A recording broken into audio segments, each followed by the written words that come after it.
With the international break coming to an end and with the Premier League back on, before we get into the nitty and the gritty of everything else, how are our teams doing? Newcastle, Chelsea, the Premier League, the XG table.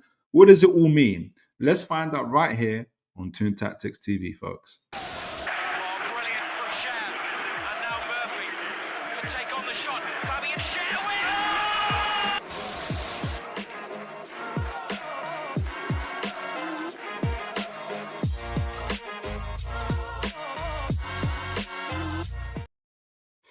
All right. Good evening, folks. I hope you guys are blessed. I hope you guys are having a fantastic day. Tuesday, getting to the middle of the week, wherever you are, whatever you're doing. I hope you guys are blessed, whether it's morning, evening, or afternoon. I hope you guys are good. As always, I'm really looking forward to tonight's show with our special guest, Bobby Fairview. I'm going to introduce in a moment. We're going to be talking, going to get a little bit nerdy today. We're going to be talking about an XG table. We're going to talk about other things around when we're talking about underlying stats and metrics. Obviously, we're going to relate it to Newcastle, to Chelsea. But every time we talk about like metrics and this and that, sometimes it helps to know exactly what we're talking about. And so, without further ado, allow me to introduce our friend of the channel. He's not even a special guest anymore. He's part of the furniture. It's been absolutely, I know folks really enjoy having him around, so it's always a blessing to have him in on. Mr. Bobby Fairview, how are you doing, sir? Big up, Philip. Big up to the chat. Always good to be here. Friend of the channel, indeed. I know we were trying to get this done a week ago, and it's good that we finally have been able to put some material to get together for the folks. Hope we don't bore them too much. We've both battled through the flu, so we've made it to the other side, and this show has been well overdue. Good to see Aaron in the chat. Good evening, all. God bless you, Aaron. Good to see you. Evening, Bobby. Aaron gives you a good evening. Hope all is well. Big up, Hey. Right. So, folks, as we talked about, we want to get right into it tonight. We're going to be talking about all things metrics, stats, all things XG tables, Chelsea, Newcastle. So every time we're talking about XGs, every time we're talking about the game, what does it all mean? I don't know about you, Bobby, before we get into the slides and the tables and everything else. I feel like, people say there's the eye test guys and there's the data guys. I don't understand why people don't talk about it more of like both. Why don't people want to merge the both? Like, what's your like initial thoughts on that? I believe that the data validates what you think you're seeing. Because how many times do you watch a game? You think a player is doing a particular thing, but then you look at the stats and they're actually quite mediocre. Yeah. And vice versa, right? Mm-hmm. So to your point, I think you have to do both. But look, I gotta admit, I probably started to show my age, and I don't think I'm that old. But I'm reaching that stage of my life where I'm becoming more and more resistant to change. Right. Where the good old days always seem so glorious, but they didn't at the time. All the nostalgia that you're looking backwards, you begin to see your age, right? So I must admit that when the XG data started to come in, first I thought it was, the usual American influence taking over European sport, and the usual resistance there, there's judgment in it, blah, blah, blah. So I think I've been I'm a slow adopter, if you like. But as you get more and more into the theory, you really understand how it kind of gives the best reflection of manager performance to me. That's how I find it useful. That's how I've been using it. How about yourself? How have you been? I know you talk about it a lot in your sessions. Yeah, I think because I'm always trying to be objective as I can, and numbers are the best way I can do that, and especially with conversations with people, because often with emotions. I'll always tell you Newcastle are the best team in the world, right? You can tell you that's the emotions, right? So let's get some numbers here to add some objectivity to what we're doing. So I feel like numbers provide that. I'm a big advocate of doing both, though, using what you see Mm-hmm. and also the numbers and the numbers as well, because as you know, there's numbers, but then there's also the skill in actually how to read those numbers. Like I'm still learning that myself. Like you have to know. I think you have to know, I guess, why you're getting. So, for instance, some people say, so there'll be certain defenders, for instance, playing for relegation sides, whose tackling stats are through the roof, right? Right? Mm-hmm. Oh, they're the best tacklers in the world. Well, probably because they have to spend a lot of time to having to tackle people, right? Right, So right, right. so it's I feel like that's the type of skill, that's the type of way. I feel like also going to more to your point, Bobby, is like, for instance, when people compare the best midfielders, Caicedo, Declan Rice's, and especially when I'm like on rival channels, and I don't always give. It sounds like I don't give a straight answer on these things when I say, "Oh, but it's difficult because this player plays that system, that plays that system." No, but can't you see the forward stats? Can't you see the this and that stats? And yes, like it matters, but then you've also got to understand. Okay, what if Declan Rice plays in the same system as Casado? Would those numbers be the same? And what the good thing is, I don't know if you noticed as well. There's a lot of people you meant before the show. You mentioned, I think it's Canon Stats, and there's others Yeah. who give you the numbers, but they also teach you how to read those numbers or those stats. Like, Right. so Right. that's I see it kind of evolving that way, and because they like on the Declan Rice and Casado thing, they talked about, okay, this is what these stats mean for these players, but then they kind of like, I don't know how they did it, but they kind of like took out certain numbers and kind of put certain images together where they said, okay, if you were to play Casado in this system or Declan Rice in this system, this is what this person would be better at, this is what that person's better at, type of thing. And it was like it seemed more objective. So Got it. But yeah. that's some really advanced Yeah. analysis to decide what to strip out. Right. But sure, but first you have to claim you understand the system that's being Right. used, and Right. then to translate that to know what to strip out. Exactly. So there's a lot of work, but it's like if you enjoy football, like number one, if you're passionate about football, but you're also passionate about kind of understanding what you're watching and letting people know, like my other work is, which I'm enjoying now, is like telling people about it. Like I want to be able to do the best job I can to kind of do it. So you'll enjoy this, and you guys will enjoy the show as well. Speaking of the chat, the numbers are really fluctuating. I'm going like from 40 to like back to 6. So I don't know what's going on, but always great to have people. Got a few people as well, new people or people that have been there before. God bless you guys. Garcia Paredes says hi. There's also one from, I don't know if you might be Russian, but it says Stilnaya Staniev per 9. If you're still on there, welcome to the show. If you're wondering how I can read that, it's because I'm half Russian myself. So Are you really? 'Cause I yeah. was looking for the name you just called, and I can see it, but no, I can't. So let me know. Is it Stilan Staniev? If you're still on here, say hello. Always welcome.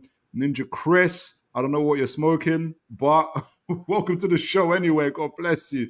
Aaron says data is important, but I feel some of the data could be skewed because of the different. We're talking about that exactly. Different factors. For me, the eye test is always more important, in my opinion. What's your thoughts on that, Bobby? Eye test or data? Which one is it for you? Or is it? The data to me is always foolproof, right? But you cannot rely on data without watching the game. Yeah. Right? You can always tell a guy who was on Twitter shooting his mouth off just based on stats. You can tell he's actually not actually watching the game, right? So I hear you, but for me, you can't argue with data. And when I say data, I'm talking about the hard data. I'm not talking about XG, which then has some judgments involved in it and requires calculation. Yeah, right? exactly. Exactly. I think that there's a science and an art to it. I think the science, obviously, the data itself. I think the science is how to interpret that data, and so yeah, I think it's a bit of both. So speaking of data, this is probably we want to start off first with the data that's most important, and that's the Can't league. argue with this one. No, we can't. We can't argue with this one at the moment, and I have to scroll down a little bit to see where Newcastle are at, but Chelsea are third. For instance, 11 games played, 6 wins, 2 draws, 3 losses, plus 10 goal difference is really good. 21 goals scored with 11 goals conceded. We'll get to Newcastle in a moment, but in a in a brief thought, Bobby, what's your kind of feel? What's your thoughts on Chelsea being third and everything that you're doing? And I was going to add to that, which was, I don't know if you remember our previous conversation when we were talking about XG, all this stuff was kind of started beginning really. I was saying that your goals are reflective on the amount of goals you're scoring at the time. I think it was after 5-6 games was reflective of an attacking system, a system that actually was creating chances on a consistent base, and it seems to have played out like from that as well. I was a bit unsure about the defensive start of things, but your attacking stats are still very, very good. I mean, how you feel about Chelsea so far this season? You're third, and everything else. I struggle with the table a bit, and I think preparing for this show, I didn't get a chance to actually go back to see how wide the dispersion is in terms of points after 11 games last year. But I feel like this table is tighter than usual. If you see the points difference between where Chelsea is in third and where Brighton is in the bottom half, yeah, we're literally talking about a win, a loss, and a draw. Yes. Right. And when you look at the fixtures, which we will hopefully have a minute to do coming on at the end, you'll see that Chelsea actually had, well, statistically, they had the easiest start to the season. Mm-hmm. And I think that's kind of the untold story. I like where we are in the league table. Mm-hmm. I don't like the number of points that we have. 20 points from 33 with the easiest start in the league is probably not good enough. Wow. You won't hear many Chelsea fans, well, online anyway, from what I've seen online, you're not going to hear, you don't hear that part too much either. So that's they're not. I don't think they're paying attention to the fixtures that are coming up. I think we've got Burnley next, and it's miserable. Yeah, go ahead. You got Burnley, then you got Barcelona. Let me just quickly, as we're talking about it, you got Burnley, Barcelona, Chelsea. So let's see, Chelsea. So from Burnley to Barcelona, which is interesting. Champions League is fine. We're not going to pay too much attention to it. But then you've got Arsenal. I think that's at home, Stamford Bridge, right? Yeah. Then you've got Leeds away, Bournemouth at home. And and Leeds is now getting into a relegation scrap, right? So those boys are going to be fighting hard. Exactly. Then Atlanta, difficult. Everton. Well, Bournemouth away is going to be difficult. Bournemouth away is going to be difficult. I think Bournemouth's at home. Let me just. Which one? If Chelsea are at top, does that mean you're at home or away? What does it say? Yeah, that means that you're at home. You're at home against Arsenal, so that means you're at home to Bournemouth. So which means I'm away to Bournemouth, right? Because Bournemouth is listed first. Is it? Oh, yes, it is. Yes, it is. Yeah. So you're away to Bournemouth. You're right. Yeah, Vitality. Okay, that's going to be difficult. There we go. Yeah, that's going to be difficult then. Everton at home is not bad. Away to Newcastle, that's usually problematic. Hopefully we'll fix up by then. Then Villa, then Bournemouth again. Like, this is insane. Then City. Tell me where the points are coming from. Okay, we're going to get to that because So you're anticipating a tough time. I think we're 6 points behind where we should be at this stage, given the start that we have. And Champions League ramping up. No international breaks for a while. So it's Yeah. just going to be every 3 days. So you Right? could have done And with, so you could have done with a cushion, is what you're saying. You could have done with I like think we need some buffer. I think we needed some buffer. that's it, buffer. Yeah. Okay. Newcastle. We are currently sitting 14th with after 11 games, 3 wins. Is it 3 wins? Actually, before we go there, what were your thoughts on where Chelsea is? I'm not going to let you escape that easily. Do you know what? Going Because back to I know that you secretly like Maresca, but carry on. I do think it's interesting you mentioned earlier how we can be nostalgic for the past. And I can see you're fighting for it every time you're talking about Chelsea. But for instance, so I have to, and I'm almost proving myself wrong as well because we're actually going to find out because I did say when we did our season predictions that I thought Chelsea would stagnate and go backwards.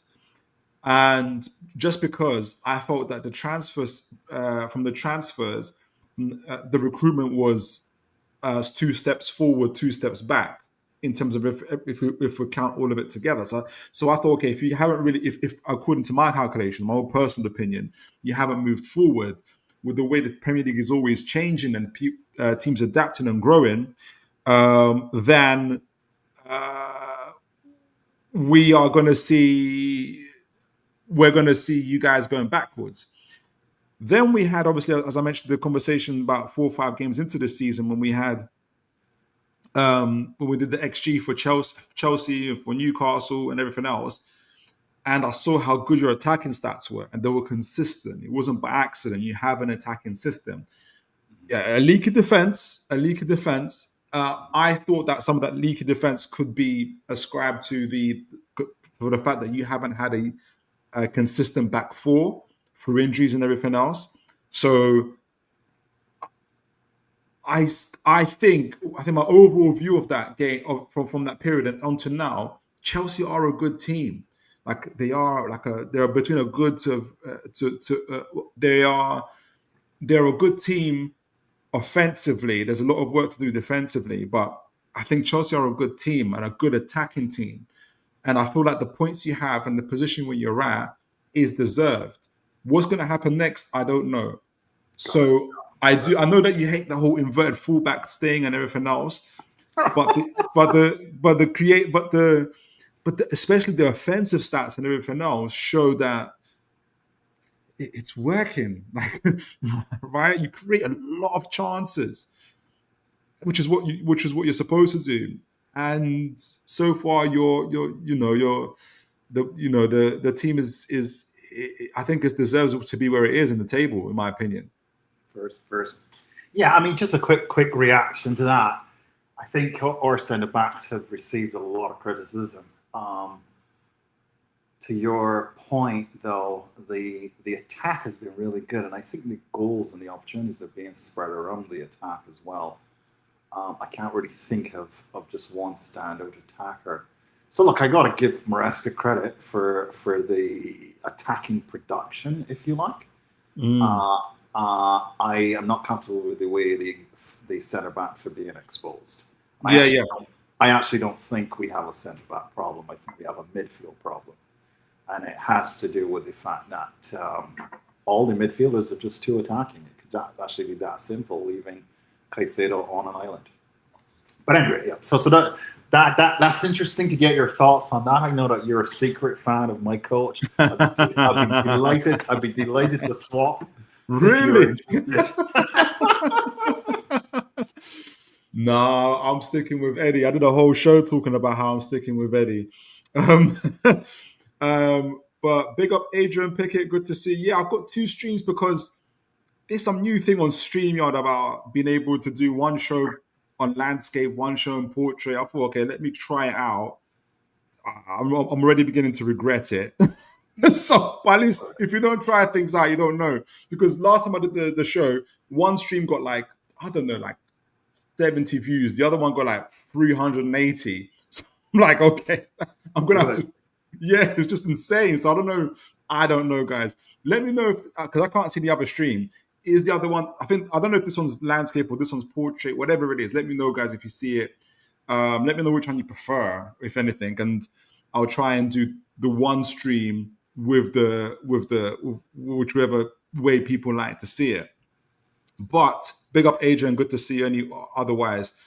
But in terms of Newcastle, look, where we are 14th, 11 games played, 3 wins, 3 draws. Is it 5 losses? It is 5 losses, a lot of losses. Minus 3 goal difference, 11 goals scored and 14 goals conceded. Now, I won't regurgitate too much what I said in the previous show, but essentially, uh, we've been missing our first. We haven't had the greatest start points wise. If we had this show, you and me, Bobby, 3 or 4 weeks ago, I would have been saying underlying metrics. We're going to get better. We're going to do better. But that has also gone down a little bit. We're going to be talking about that. But I think part of the reason it's gone down is we've been missing our first team fullbacks. I do also think that, and I said in the previous show that Eddie's obviously is using a different. He's trying to use a more conservative approach in games and trying to not resist, kind of avoid as many injuries as possible. Once he gets so he can rotate in different games, Champions League, League Cups, and everything else. So, for instance, Champions League, we're sixth at the moment, doing well. Obviously, League Cup, we're in the quarterfinals, so that's paved the way. The problem has been the Premier League. I partly think a big part of the reason why we're not doing as well in the Premier League, I think, is because the Premier League quality is better than what we faced so far in the cup competitions that we've been in. So we definitely need our full strength team back as well. So a lot for us to work on. So that's why I'm especially keen, and my screen's flicked over a little bit, to see the metrics and to see the stats and see, a little bit, get underneath the hood a little bit in terms of the metrics and see where Newcastle at, to see hopefully if that would improve. But for you, Bobby, I'm not going to let you get away with it either. I mean, Sure. what do you make of Newcastle's season so far? Look, I was frustrated with Newcastle in the summer, with the reluctance to part with Isak when it was clear that he wanted to leave. I was also critical of Eddie Howe. I never really gave credibility that he got the sporting director or CEO sacked. I can't remember which one it was. Paul Mitchell. All right. I figured that's he left. I figured that was just rumor, people trying to backfill a story. Yeah. But I then felt that with the proceeds, he did a pretty good job of the spending that was done. I don't know if it was him, what sport he got from the club itself, but he had a lot of responsibility. I think they ended up using the money quite well. I am not sure that you solved some of the midfield problem. I think you're at this weird stage where some of the old guard that's done well for you over the 3 years are probably now starting to creak a little. You could have reinforced a first team player, I think, particularly in the 10 position. I think that's becoming more and more obvious. But I think the loss of Wisa was actually a big blow. Yeah. Right. I think the shopping that you did for the strikers, replacing a 1 with 2, and 2 that had an equal, if not better, conversion rate, was outstanding work. But injuries have been a problem. Now, as you know, you came across the analysis, and I think Mitch did at some point as well, that I started doing. And that's because I came across an exhibit by a guy called Cannon Stats. Mm-hmm. And I shared that with you at the time because I think you and I had been fresh off of a show. And I was curious about your focus on XG as a metric to understand performance. I never really looked at it that way. I just thought it was, hey, yeah, that's interesting. Chance creation versus taking a chances, not taking a chances. I thought it was just that. Yeah. Or teams not taking a chances against you versus taking chances against you. That's the simplistic lens I had with XG until I started talking to you. So Cannon Stats had this really interesting exhibit where he used the XG table, but reduced expected goals and expected goals against by 30%, I think it was, Yeah. of actual goals and actual goals for and actual goals against. And I looked at that, and Arsenal was way, way, way out, in that table in terms of that weighted XG table, if you like. And then I realized that Newcastle was actually like in fifth or fourth place. Yeah, This yeah. was like 5 games in, to your Yeah. point, right? But so then I started to I put the analysis into an AI tool and really tried to understand what Canon Stats was doing. And so, that then caused me to start producing this table every game week, if you like, just for fun. I mean, look, I'm not on Twitter for followers per se. I'm there to engage with people who want to have an intelligent conversation about football and nerdy stuff occasionally, right? Particularly football finance. But You're doing stats well as well. though. A lot of people are following you. Well, 600 probably does nothing to compare to the others. But look, I do have a crew that likes to engage on Yeah. substantive topics, which is what overlaps with your channel and why I care so much, right? So I made a post, and I've been weekly posting this weighted XG table. It is not as weighted, and we'll get into the methodology, etc. But that is where I started to see that Eddie Howe was living off of his defense. Yeah. His attack was struggling, but he was fairly high up in my weighted XG table in around game week 5. But what I've seen is him slowly falling down that weighted XG table, and it is because you're starting to leak chances. Yeah. All right. So you start to wonder, well, what is really going on there? That's not like Newcastle. You've not lost key players other than the fullbacks. Maybe that is the issue. I'm not sure, but just seeing you descend that table, I think is my weighted table is what was a bit concerning. Yeah, no, I couldn't agree more. And I think the West Ham game and now the Brentford game, jeez Louise, both games we were 1-0 up. Anyway, I'm going to get into it, but we were 1-0 up in both those games. And yeah, geez Louise. So we're going to talk about that. Well, speaking of the XG table, shall we go into that one first? Yeah, let's Bobby, pull it up. Yeah, let's pull it up. Let's get that on. Where are you? Here we go. Can you see that, Bobby? Can you guys see that? Well, sorry. Can you look at the actual XG table there on FootMob first? Because this is the weighted one. So if you go back to FootMob. To FootMob? Yeah, you were just on FootMob, right? No, it was a Sofa Score. Oh, sorry. So just pull. So do they have an XG table? No, they just have a league table. Who has an XG table? FootMob has one. So if you go to do FootMob, they? Okay. Oh, great that I can teach you something new. Go to FootMob for sure. Lead the way. Where is it? So go to the Premier League. They're on the left. All right, and then you're gonna say go to table. Scroll to the top. You'll see table. They have an XG table. That's crazy. Where is it? XG table. There we go. Look, XG. Oh right my word! Yeah, they do. That's where I get it from. That is insane. Bobby, you're the biggest XG merchant I know. You didn't even know this existed. That's wild. I had no clue. Walk us through it, Bobby. Like, honestly, because I haven't got a clue. Walk us through this. Yeah, guys. So look, if you go to FootMob, you'll find that they have the regular table. And actually, if you go to the top, just to see the options that FootMob has, because they're probably the best tool on this, you see the home and away table. And I'm sure that your away table is shambolic. You probably are in relegation territory if you look for Newcastle. Our home table is not too good either. We're 14th. We're 14th. The away must be shambolic. And the away 15th. Actually, it's not that bad. It's not that bad, actually.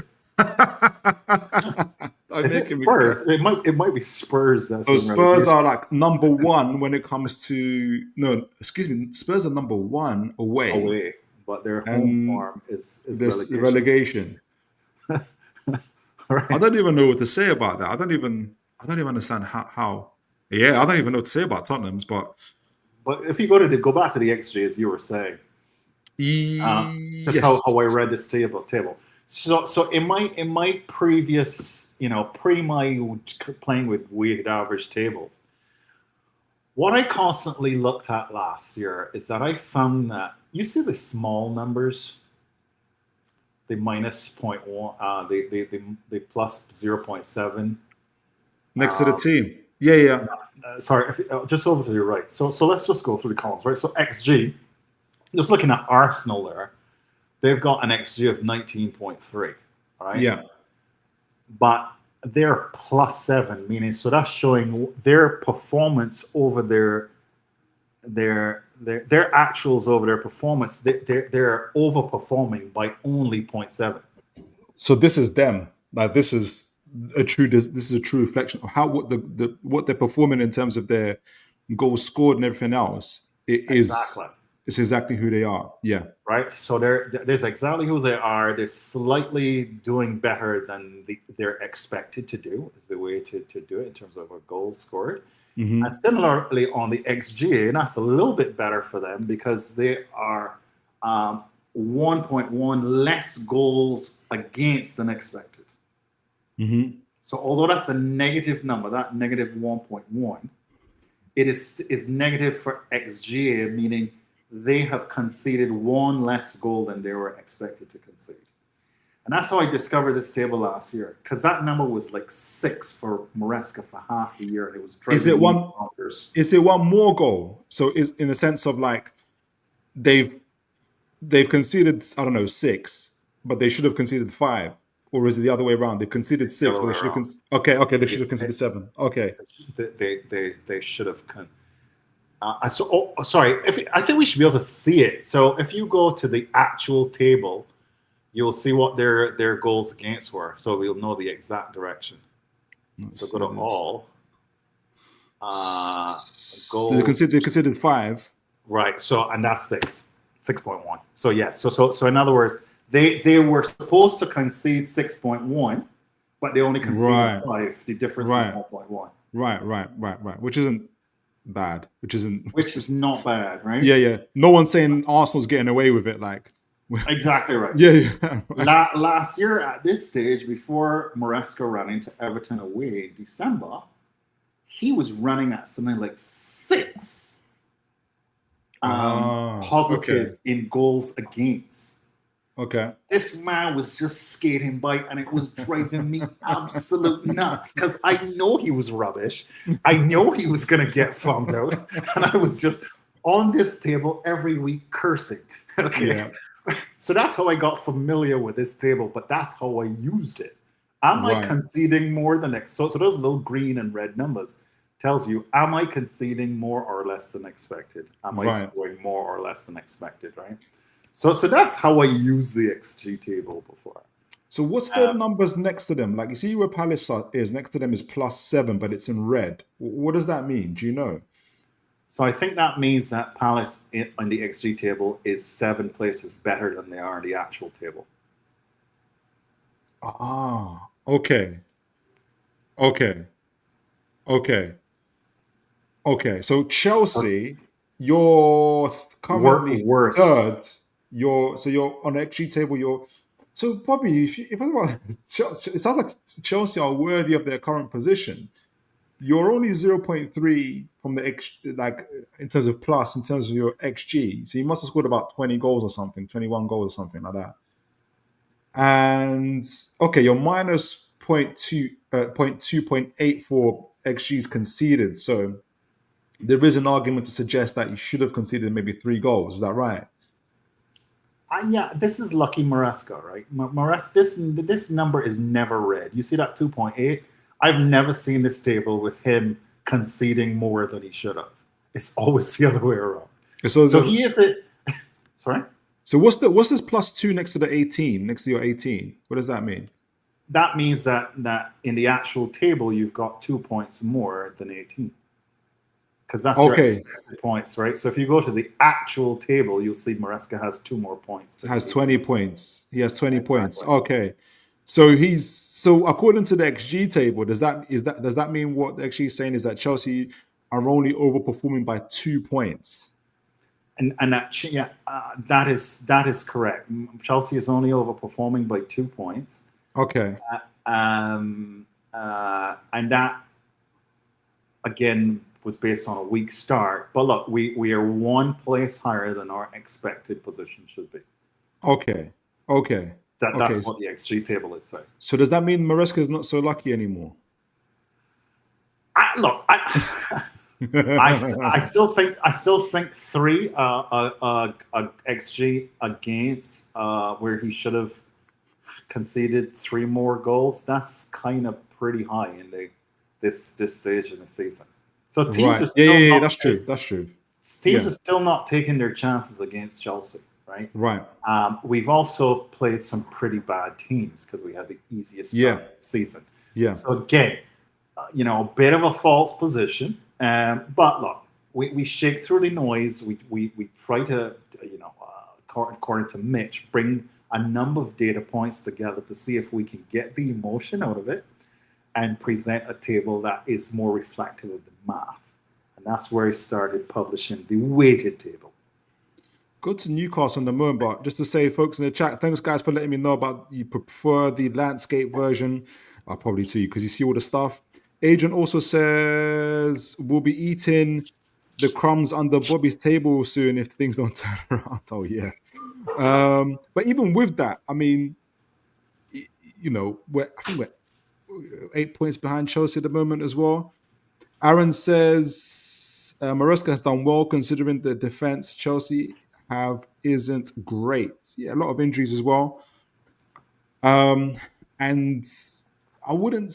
You're overperforming a little bit, but not significantly. Where I would say you are like the luckiest team, on the table. We shouldn't. You don't belong. I wouldn't go that far.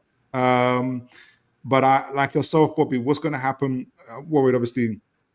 Once you get a tougher fixture schedule, your ever rotating the back line is problematic.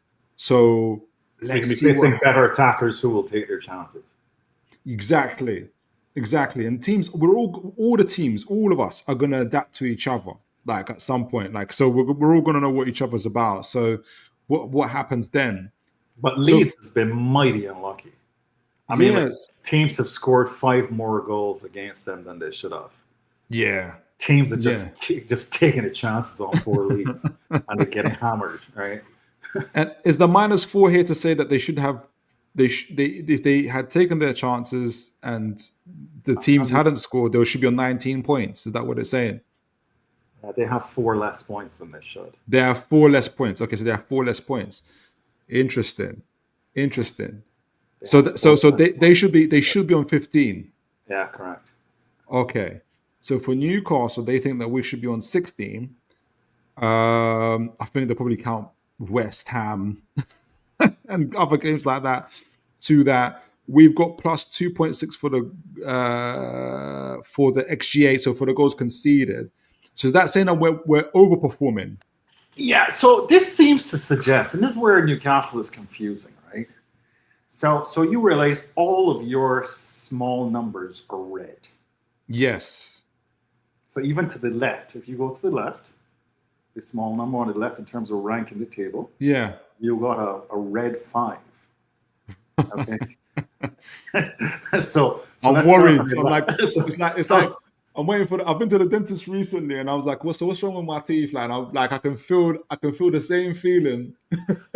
Talking to you at the moment, I'm waiting anticipation. Sorry, go on, Bobby. Go on. So you're higher in the XG table than you are in the actual table by 5. Yeah. That's why that 5 is red, although it's positive. So in other words, it's positive in the XG table, meaning that you're higher in the XG table by 5 positions. Okay. And then as you go to the right, what you're saying is, well, actually, you have scored 2.2 goals less than you should have. Mm-hmm. And teams have also scored 2.6 goals less than they should have against you. Mm-hmm. Okay, so that means you're getting lucky to some extent, almost as lucky as Maresca.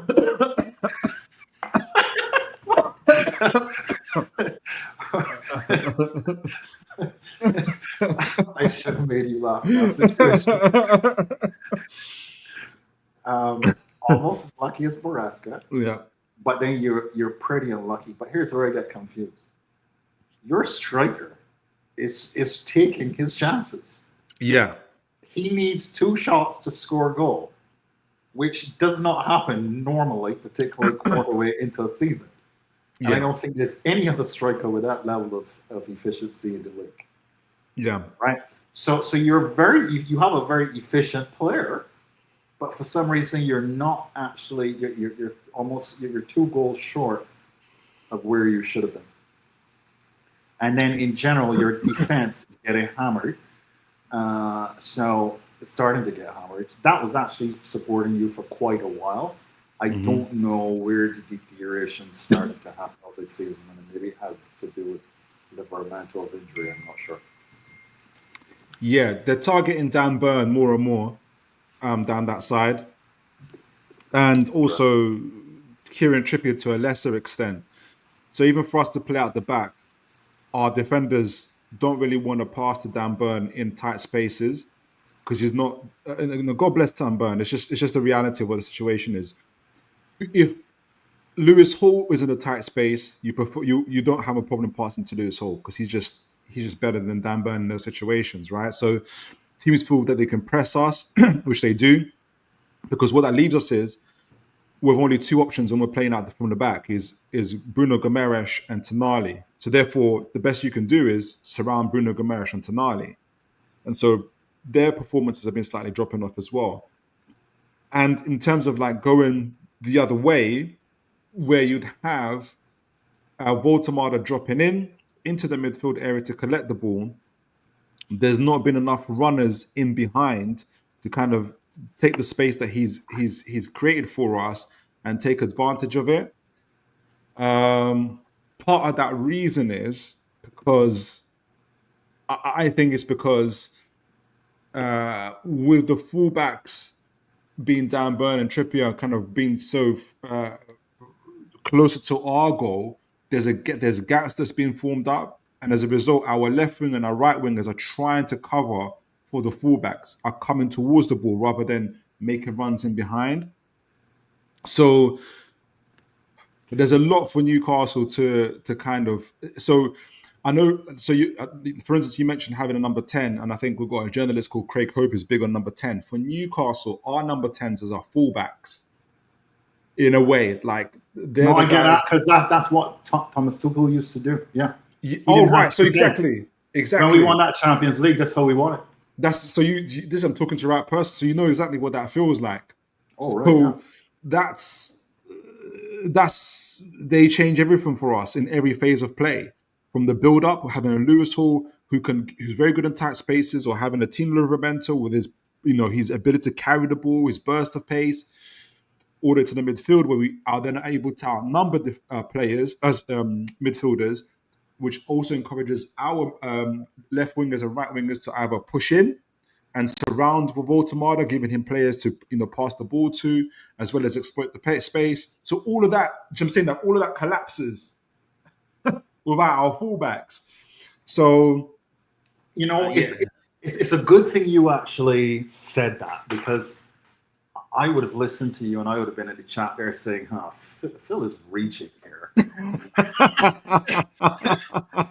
Always making excuses for Eddie.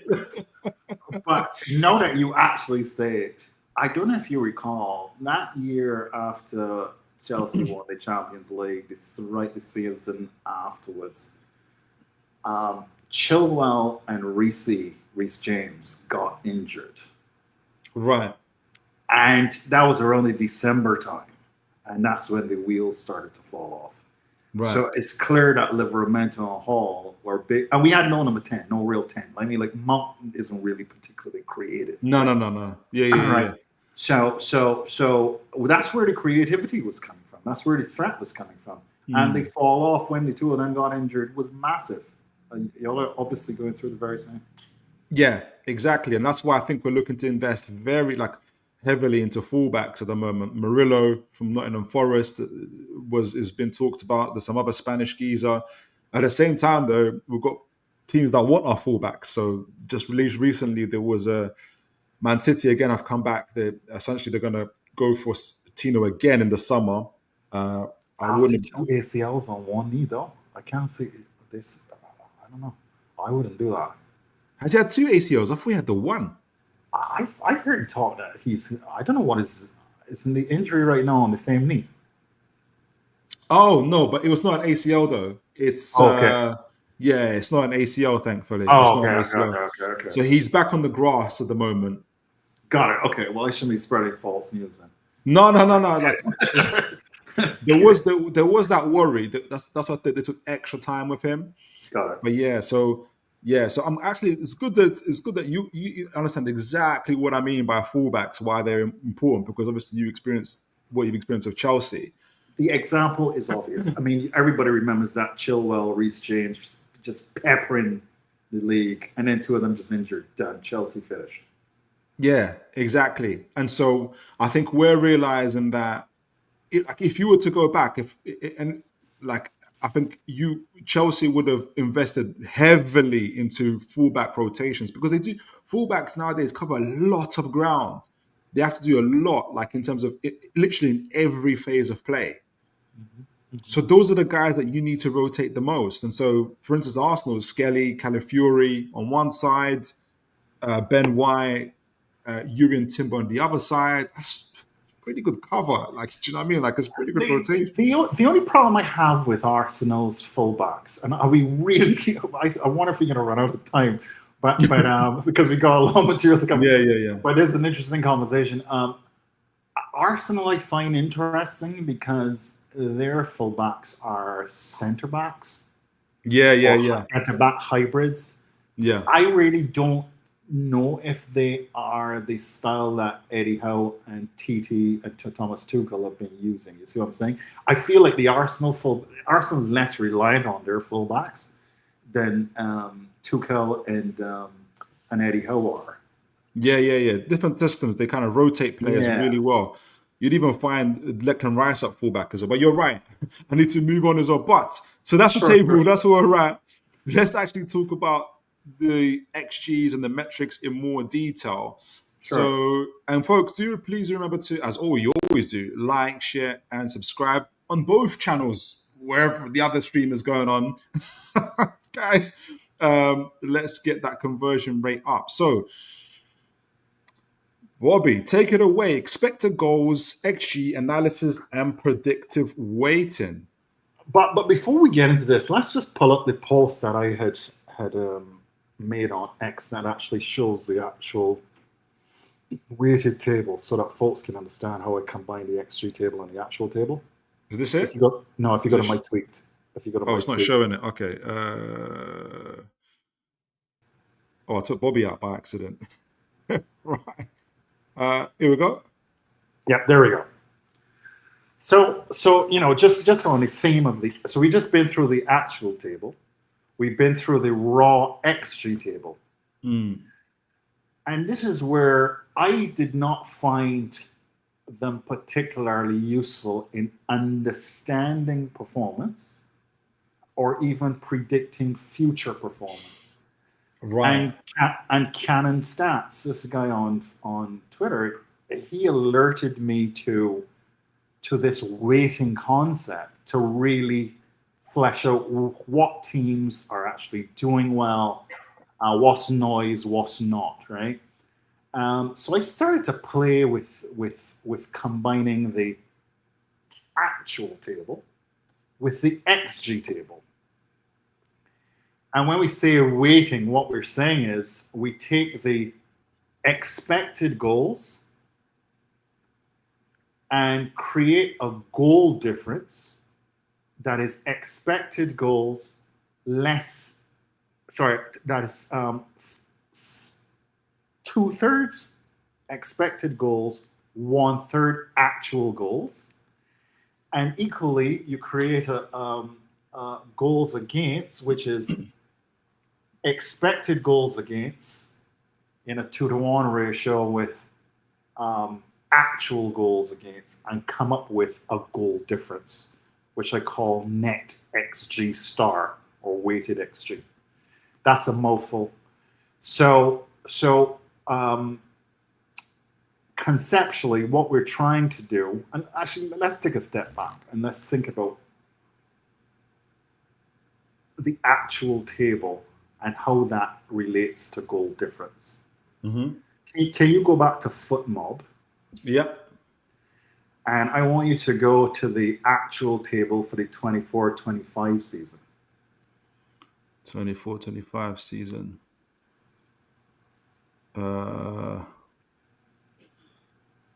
So right in top, yep, there we go. So actual table, so scroll down. So that was the wrong one. I don't want the XG table, I want the actual table. So go to all, that's the XG table. Yeah. So if you look at goal difference, it pretty much reflected generally the table until you hit Aston Villa. And then it started to get a little fuzzy, right? So between Aston Villa and what's that? Brentford? Bournemouth. Bournemouth. It doesn't Yeah. really quite, it's not quite in order Yeah. of the goal difference, right? But what we're seeing is, what we're trying to do is we're trying to understand performance. Mm-hmm. And goals are the output, either goals conceded or goals scored. Mm-hmm. So what we're saying is that actual goals are more reflective of the XG table. Right. Actual goals. So if you did a table of goal difference, that's closer to the actual table than the XG table. Right. Right. Does that make sense? Yeah. Apart from a couple outliers, basically. Essentially, yeah. I see what you're saying. But the problem with using goal difference is that you could have a game like Chelsea away at Wolves, where we had an XG of 3 and scored, 5 or something like this. So the problem is actual goals includes lucky goals, lucky streaks. XG shows more of the process. So XG shows your process for creating goals. Right. And XG again shows your process for preventing goals. Right. And it gives you the net XG then is your expected net goal difference from that productivity. Right. So how do we get a table that marries productivity and results? Right. And actual results. Actual results in terms of goal difference is more reflective of the actual table. Right. And so very complex concept, but foundational to what we're trying to do. So you were saying earlier the actual goals are like 70% or 2/3, and then the XG is like obviously the 1/3, right? Well, that's where we did some back testing, right? So if we go to if we just go quickly to my XG table first, and then we go to the slides. Yeah. So let's go back to my weighted table, right? So what I'm saying is this table is made up of 2/3 XG and 1/3 actual goals. Right. Okay. Right. So net XG is basically a goal difference that is 2/3 XG expected for and against, and 1/3 actual goals scored and goals against. Okay. And to me, this is what I settled on as I think most reflective of the performance of the teams during the season. Okay. Newcastle, when I did this game week 5, was around 4. Right. Okay. And it's dropping down to 7. Mm-hmm. So it's less aggressive in the movements. So if you can see the position to table, this is where I'm showing that Crystal Palace is actually producing at a net level goals for and against than the table actually reflects. Right. They're 6, in my estimation, their performance and what I expect them to do somewhat going forward is a 3rd place team. Right. But you picked up my tweet with the PL game week 10, Phil. I don't know if I sent you the correct thing. You've not picked up the game week 11. Let me have a look, see if I can find it. Did I send you the wrong? Oh one? yeah, I do. Yeah. Let me go. Let me see if I can stop sharing this. Oh, here we go. Let me get on this. Sorry, folks. I usually publish this every week, so that's why Phil picked up the wrong one. Here we go. Should be this one. Game week 11. Perfect. Right. We're even lower now. Well, exactly. That's what I'm saying. That's actually a good contrast to show that Newcastle is going slowly and slowly down in the table that I'm doing. And it's actually to do, you see, there we see Newcastle. I added a column to show what's the performance against previous week, change on the week. So you're down three positions in my weighted XG table. Right. So I'm now agreeing that the team is performing more and more poorly, and to your point, that explains the targeting of the defenders that are in the positions. Yes. So what are you finding, Bob? Because you spoke about predictions going forward, and but at the same time, like you said, it gives you the last thing you said actually was kind of it gives you a good insight on team is performing poorly or a team is performing well. Obviously, it's 11 games in. What are you finding? Like, how are you now looking at teams? Because obviously, Arsenal and Man City. Obviously, we all know. Obviously, even just when talking, they're the teams that are performing well. But I think things like this, data like this, really exemplifies. No, they're actually really good teams, right? Especially Arsenal at the moment, City coming up as well, but offensively and defensively, really good teams. What are you thinking? What are you finding? Because obviously, like you mentioned, Newcastle is almost like a case and study. Obviously, we talked about the fullback situation at the moment, and yes, teams are definitely targeting those guys. Like even in the Brentford game, Ouattara against Burn got sent off for 2 yellow cards against Ouattara. There's a clear targeting to get Burn on one-on-one situations, right? Yeah. So are you finding that this is helping you build a picture of how the teams are performing that week over against the number of weeks they've already played? Or are you also seeing it as this could be a kind of a predictive way going forward? Now, there's no 100% of predictions, but like, what are you kind of, what's it helping you assess essentially? Well, let's answer that question by going through the theory. So let's hop to the slides just a bit. All right, let's do it. Great segue. Let's make sure we do answer that question with these slides, right? Because I'm trying to find the balance between understanding and predicting. Okay. Right?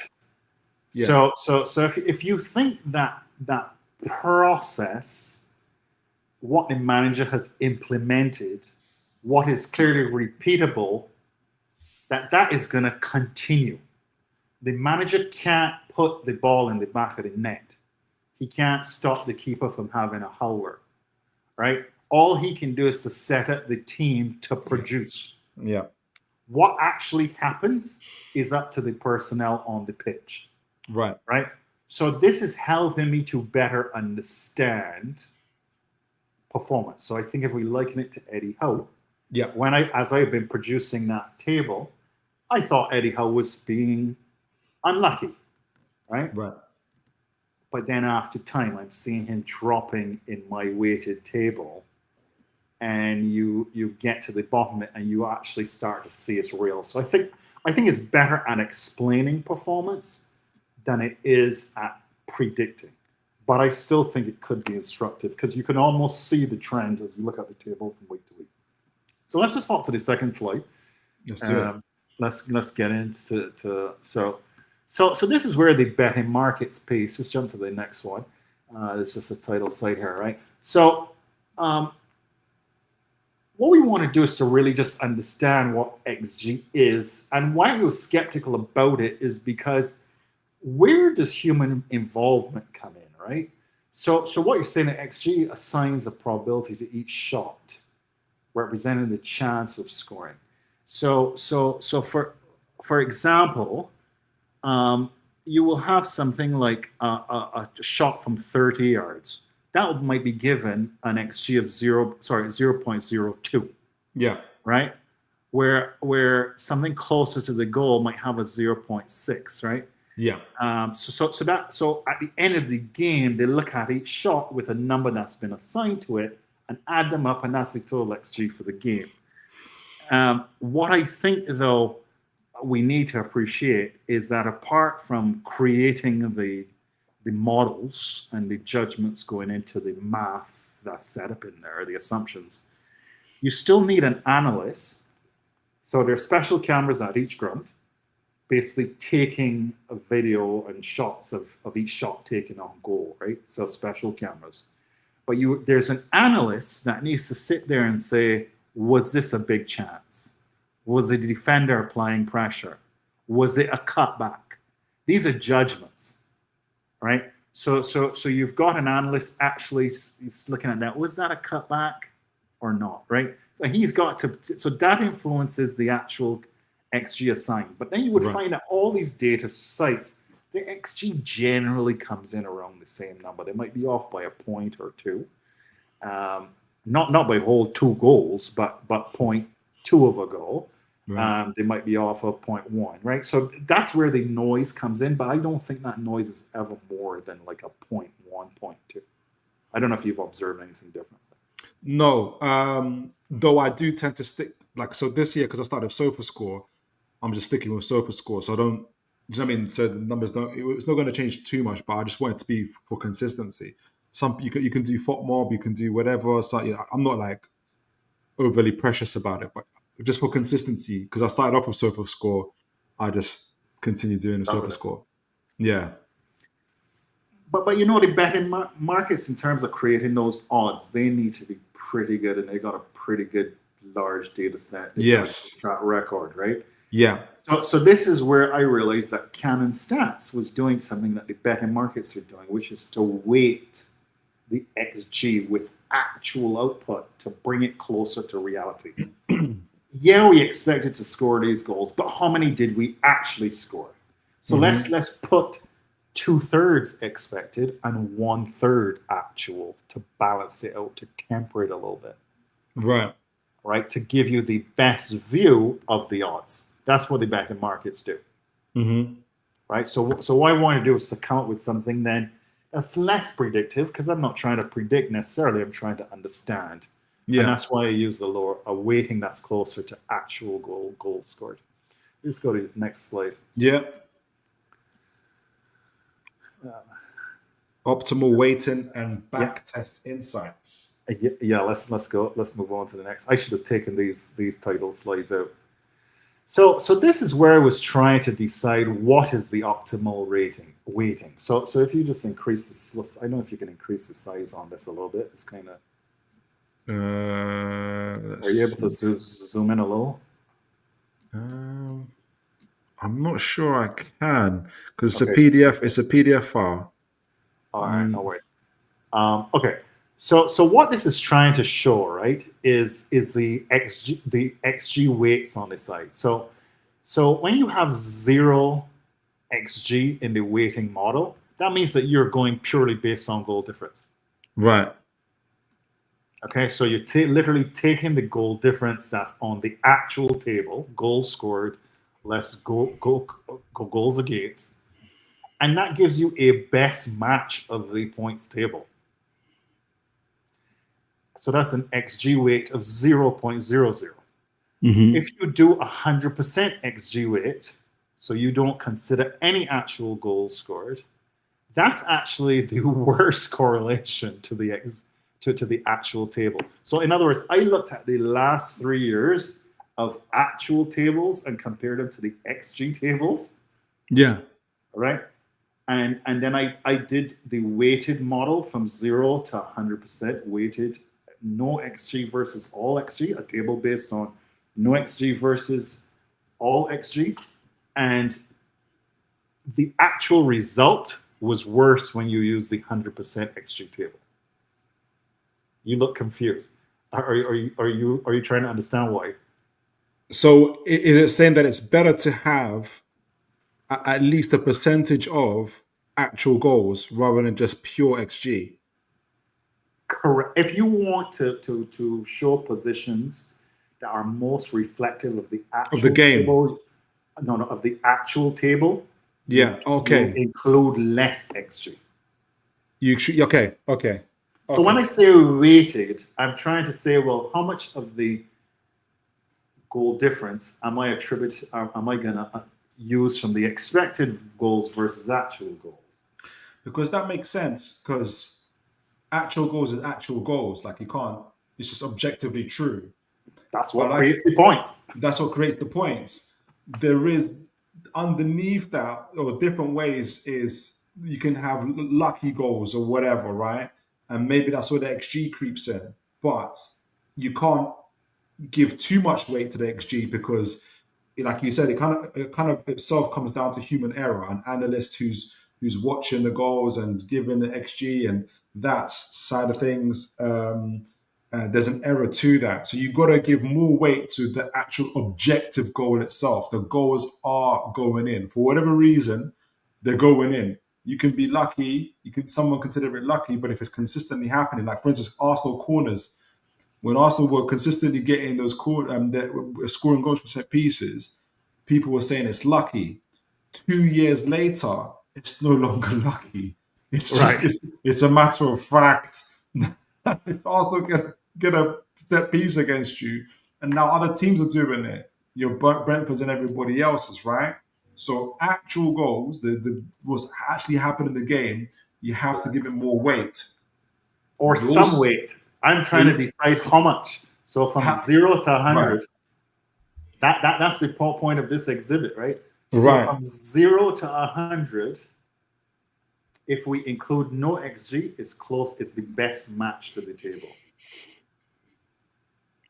Right? No XG. So okay, no XG is the best match. Correct, because the points are goals actually scored for and against. Right. Right. So Okay. right. So the less XG you have, the more it reflects the actual table. The problem is the actual table doesn't actually necessarily reward your performance. Yes. That's what we're trying to balance, Yes. right? So what? Okay. Okay. I get you. So how Yeah. much XG do we include versus not include in a methodology to come up with the best kind of table to understand performance? Right. So, Right. so if you go to 50-50, so you create a goal difference table that's 50% XG and 50% actual goals, Mm. that gets worse. Okay. But you see, as soon as you go to 75% XG, see the 0.75 there, you get much worse. Right. So this is where betting markets though are in that 0.75. I wanted to find something in the middle between 0.5 and 0.75, and that's why I said 66% XG weighting, or 2-to-1. In other 2 words, to 1. the goal difference is But 2/3. you got 0.10 here that says almost identical. Isn't that good? I thought it'd be 0. I forgot that wrong. So a You good got match to the actual table. say it again. Say again. So what that means is that if you only use 10% XG and 90% actual goal difference, Yeah. it is a pretty good match to the actual table. Oh, to the premise. As- Okay. Okay. To the table itself. Okay. So the comment is best match to the actual table. Okay. Okay.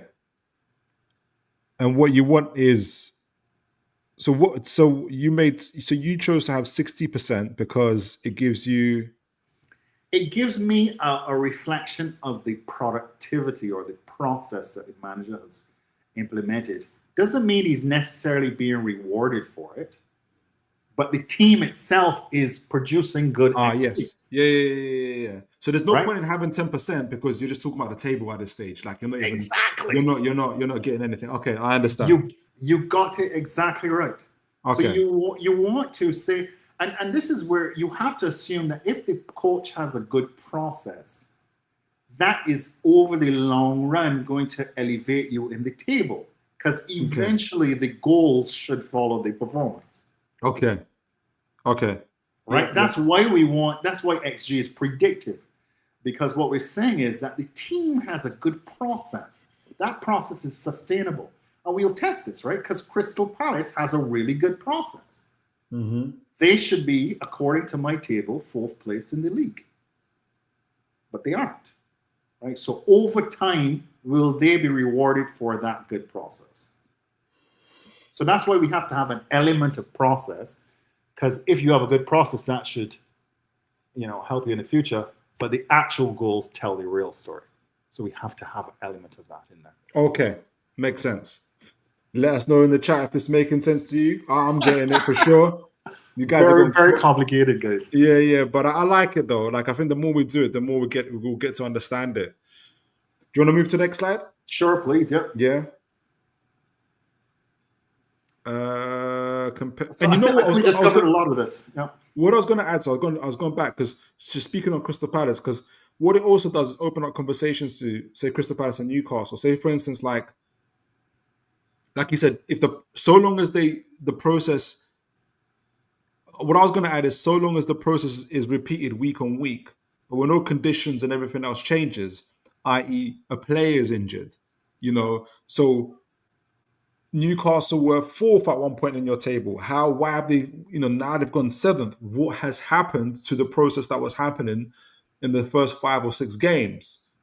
Right? Well, your XG against deteriorated over that time. It deteriorated, right? People said, "Oh, is Dan Burn at left back?" Correct. So right. People started creating more chances by attacking your weaknesses. Right, exactly. And we started getting, we're very conscious of our weaknesses to the point where we don't even play out the back using those guys anymore. We're using the same guys, Tonali and Bruno, and people are just targeting them. So I think that's where the data and what you're seeing in the eye test comes together. I think that's where it makes sense. Do you know what I mean? Like in terms of that. So interesting. All right. So we try to find the right blend of the theory, which is, hey, this is what should have happened. A player in that position would have scored that goal, but it didn't actually happen. Right? So you're trying to say, well, if it should have happened in this game, if things are held constant, Eddie Howe will create those chances in the next 3 games. Right. So we do need to have a lot of process, assuming that's going to be repeatable, and at some point you'll be rewarded with actual goals. Okay, got you. We're going to have Lewis Hall coming back, and we've got City next. So I'll be looking for. Hopefully, I'll get the result. But if the result doesn't happen, does our creativity or our XG improve? Even though maybe the result or the actual goals don't. Do you know what I mean? So then we can see is the process at least is the process getting better despite the result. Therefore, if it is getting better, then I guess having Lewis Hall back is improving things. So therefore, hopefully that you will over time see that improve going forward in terms of games going forward. Hopefully, anyway. So comparing XG table to actual table. Yeah, that's the bit of the discussion we just went through, right? So we actually just looked at the 24, 25, just to see what's the difference between the actual table and the XG table. So here are the things that impact here, right? Finishing variance, meaning how clinical are your strikers? Goalkeeper form, are you Sanchez throwing the ball in the net? Injuries, tactics, right? Or just lucky Maresca. Right, all these are things that influence the actual table, right? So this is where you want to include some XG to get some predictive value in there, right? What does the manager's process promise better future performance? If you have a good manager with good repetitive attacking actions, defensive actions, you have to assume that is going to bail you out in the games to come. So that's why that's why for predictive element, we want a heavy weighting towards XG. So again, just to cut it short, what we're trying to do is we're coming up with a goal difference. Not just the raw goal difference that you see in the table, that's actual goals for less actual goals against. What we're doing is taking expected goals for, weighting it by 2 to 1, with actual goals. Yeah. Yeah. So to get that Yeah. predictive element, but to dampen down the luck and the noise with that comes out of the actual results. Yeah, that makes sense. I like the picture as well. We're all looking like Matrix and that. Right. So that's what we're saying. The blended metrics importance. Using XG as a combination with other metric improves ranking accuracy over standalone XG use. Because what you're saying is, look, XG, yeah, it's all about process, but injuries happen, tactics happen, goalkeepers throw balls in nets, etc. Do you think it helps you, or I don't know if the next slide shows it, identify where, because you kind of mentioned it actually already, but where I guess things are going right or where things are going wrong? At a high level, yes, you can see if the driver is deteriorating XG or XG against. So like in Newcastle's instance, you can see clearly that your fall in my table is a result of expected goals against. Expected goals against, yeah. Yeah. So you can see that Newcastle is not having a defensive problem. They had a fairly low expected goals already. Yeah. But then to add defensive problems on top of that, but apart from what part of the defense, etc., it doesn't actually tell you that. Right. But you just know it's defense, and that's where you can use the eye test and like, oh, okay, I can see that. Exactly. Yeah. All right, manager evaluation and predictive value. Yeah, let's see what these bullets are in here. So this whole discussion we've just been through, right, which is goals measure the quality of what you're doing is better measured by XG. Goals tell you the straight outcome. Adrian says, "Do we get typical of being on this course?" you actually need some PQE, some professional qualification. What do you call it now? Where you need to get those credits to keep your professional certification. That's correct, Adrian. It's a painful night, but what we're trying to do, we're really trying to understand performance, my friend. Yeah. We're just trying to copy the better markets. We want to be less predictive, just really understand what's going on. Yeah. Yeah. Right, so you were saying...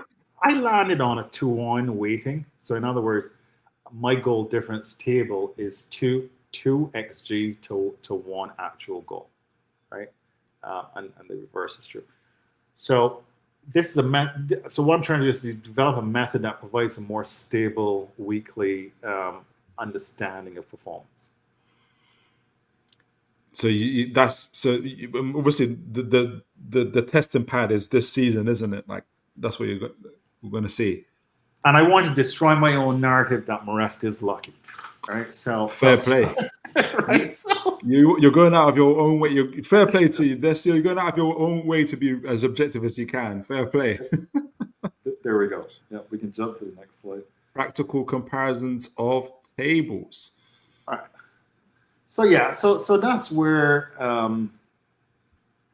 So we're looking at game week 11, and this is where we were, just looking at the fact that I don't know if you could just pull it up quickly. If you could switch to the tweet, because I want to zero in on the two teams that are performing better or worse. I keep taking you out by accident. Share screen. Here we go. Right.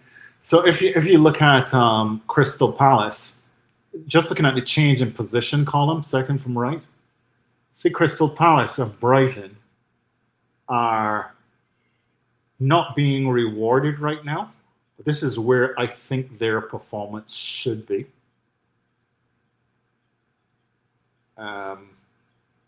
So they're fourth at the moment, but you think Crystal they should? Crystal Palace isn't fourth at the moment. They are actually in 10th. So they should be fourth according to your table in terms of how they're performing. Correct. Right. Okay. Right. So if you see that position table, that's where they are relative to the table. Sunderland should be in 11th. Right. So they're 7 points higher. Sorry. I'm saying they should be in 11th. Aston Villa, again, I think Aston Villa is more of a 13th, 14th place team, just looking at the overall season. But again, they went through a poor patch. Then they did well, right? So they're now trying to. They probably would have been in the relegation places before, but in the actual table, I think their underlying metrics are actually quite poor early in the season. Okay. Right. Nottingham Forest, right about around where they should be. Right. And Burnley. And yes. Well, Man Burnley United. for sure. You got Man United at. Are they where they should be as well? They absolutely are. I think they are. I mean, so my weighted goal difference for them is just just one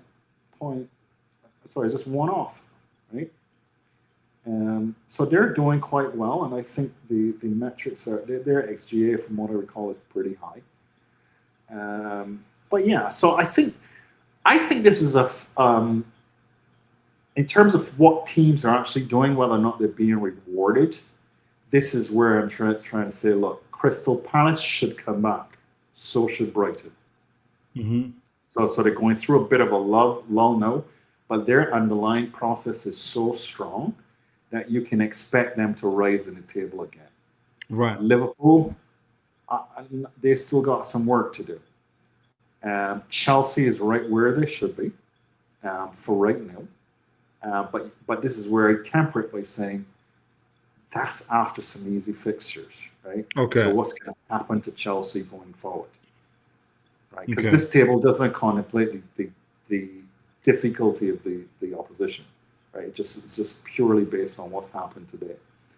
So yeah, I mean, I think if the season were to end this way, Newcastle would be disappointed. Is Crystal Palace, Brighton, and Brentford going to stay in the top 7? Probably not. So there's all to play for, basically. Correct. It's not perfect, but you can expect that one of those three are going to stay up there, because surely one of those three will have process that's rewarded over the remaining 3 quarters of the season. Right? Okay. So Palace. What about Brighton? Do you think they're going to drop out as well, or do you think they've got pretty healthy numbers on here? Yeah, I think Brighton is lower in the table than they should be based on what they're doing. Okay. Right. So that's how that table works for me. Are teams relatively close to where they should be? Probably not. That's what that immediately tells me. So teams without strong underlying process rise in the rankings, while those with poor defense are finishing drops. Okay, so this is how this 2-to-1 metric should reward or punish you. That's the theory behind this table. Okay. So we're gonna get our weekly or so dose of it as well, just to see how teams are doing. Newcastle and Chelsea over and under performances. Yeah, so I mean, I want to say that 0.3 of a variance on next year is not that far off. So that's the sad story. You're probably right. You're probably a 10th place team in the league. Yeah. Right. Which is not great. I think that's about right. I think Chelsea seems to have the opposite problem, but I think our fixtures will way easier. Okay. So key is okay. Okay. But they're the insights I've been repeating, right? So AI has figured out and will tell you right now that Newcastle is underperforming due to a poor defense. Although it doesn't really talk about your chance creation, whereas Chelsea's result reflect a true underlying strength. But my problem is that strength has not been tested by quality teams. Okay. So you're gonna be updating this on a weekly basis, aren't you? Yeah, I think I'll publish that every week, just just discussion point among ourselves, just to see, well, where is it relative to last week? Where is it relative to the actual table? Because I think it's super interesting because I think, like you said, 3 or 4 weeks ago, Newcastle should have been fourth or fifth if in terms of XG and everything else, and it's dropped out this seat, and it's obviously now they've gone down for various reasons. I think it's got a lot of information there that one can take on. I think. I was gonna say towards the end, let me see. We're talking about going forward, and obviously this Thursday, not Thursday, or Thursday show, I'm going to be doing a match preview for Man City. So let me quickly go back to the table. You guys have got Burnley. Let's start off with. Let's give our predictions. Let's start off with let's put the table to the test. Let's do some predictions already. Right. So Newcastle are playing Man City at home. That could be the other column we might need to add as well. Home and away fixtures. I know, just to add a This little topic is just it's complicated enough, man. bit. So City are, if you're looking at again XG, I forgot where they sit in the Premier League. I think they're second as well, aren't they? Well, you can see so relative to position, meaning that Oh, this 0-0. Yeah, yeah, yeah, zero, yeah. yeah. So they're exactly where they should be. Their metrics, their XGs, everything reflective of that. It's the second best team in the country at the moment. Yes, you know what you're coming up against. What is going to be? City might underestimate Newcastle though. Newcastle is 4 places. Wait, hold on a second. Yeah, so you are 4 places better worse off than your performances are. So they are looking at you as a 14th or 13th place team. You're actually a 10th place team. So they might underestimate your capability. I hope so. We've got the man. I'm putting a lot of responsibility on Lewis Hall. It's going to change. He's going to be playing it. So Dan Burn is off. So he's got the red card. So he's not playing. Lewis Hall. So I'm going to be doing the match preview for it. But just to say that Dan Burn's going to be off. Lewis Hall's going to be left back. I think we're going to have Wissa on the bench. Possibly Livramento, but I think Wissa will be back on the bench at least for this game as well. With a Voltamara who scored 1 goal against Slovakia, just gone, and 2 goals against Luxembourg. So 3 goals whilst he's been on international leave. So I'm kind of already bigging up Newcastle here. But essentially saying, and we're at home. So I'm hopefully we've got some things going towards our way. But if you're looking at XG, you're just looking at a cold, hard look at it. City obviously are favourites to win the game. Chelsea, third.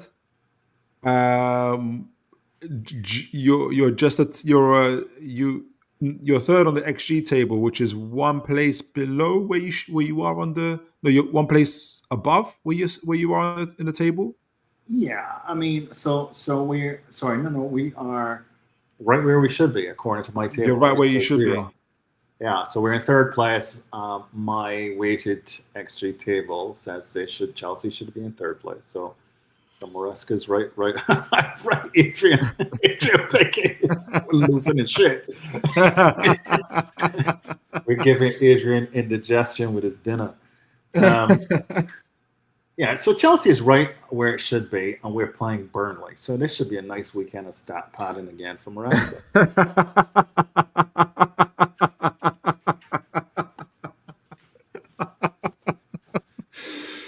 And Burnley are right where they should be. So it is a 3rd place team playing a 20th place team in the country as well. So lots to look forward to. I'm gonna before we go off there, I'm gonna quickly go to the where is my I took it off, that's why. So this is I'm gonna see Newcastle's and then Chelsea. So obviously we're playing City next.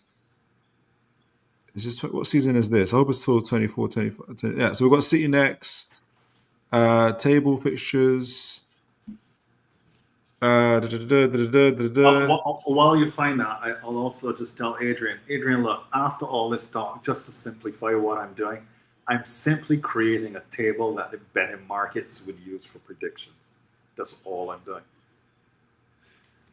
And then you'll be at some point putting your money where your mouth is as well, and then Maybe I'll offer some odds. Yeah. and then so yeah, we've got City next. We'll go away to Marseille. That's going to be crazy.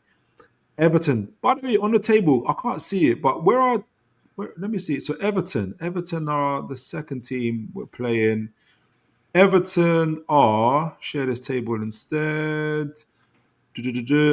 Everton are 12th on your XG table, but where are they in the league? So they're probably 13th because they're +1 on that. Oh yeah. So they're in 13th. Okay. So Everton is performing as expected. So their underlying process and production are where you'd expect it to be.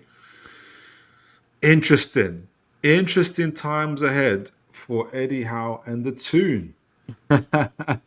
All right. So, Bobby. So going forward, like we're gonna be bringing up this table in the future, guys. And hey, if you guys are, if you want to be able to assess, we're going to assess the team. We're going to use it to assess the team's performances and do a little bit of predictions going forward and see where we're at.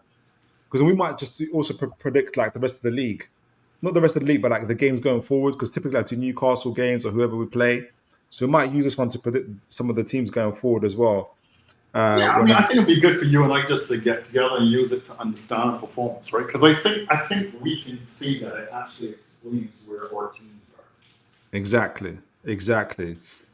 Well, all right. So, guys, you've heard it here first. We did a real in-depth analysis in terms of XG tables, everything else. Hopefully, for those of you that stuck it out with us, I hope you guys enjoyed it. I'm going to be going back and forth on this table that Bobby really helpfully created as well. So hopefully it help us to better understand and assess where our team performances are at the moment, as well as other teams as well. Bobby, let folks know where they can find you. At Bobby Fairview on X. Tweet, reach out. Always interested in a good technical, substantive conversation. Absolutely, and the followers are growing every day as well, and deservedly so. And folks, I'm going to be doing back this Thursday doing a match preview. I just saw that our game on Saturday is at 5:30, so that's an interesting time as well. So